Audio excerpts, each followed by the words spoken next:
If you had 3 minutes to talk to Jordan Levine, the chief economist of California Association of Realtors, what would you do with those 3 minutes?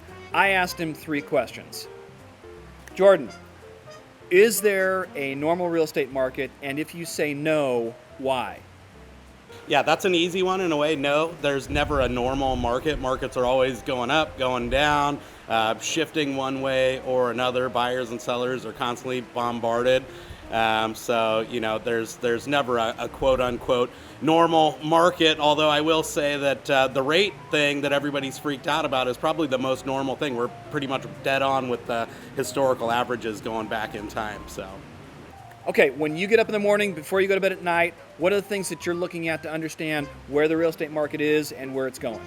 I'm always looking at housing supply, but the one I'm looking at right now is actually consumers. You know, consumers seem kind of the boring, esoteric thing, but when consumers are feeling good, the economy's doing good, and therefore housing will do well. Last question, what's going to happen in 2023 and why? You know, I think we're going to see the market change a lot, but I do think we have some of the worst stuff behind us. And so even though it's not going to rocket back, I think we're going to see things get a little better.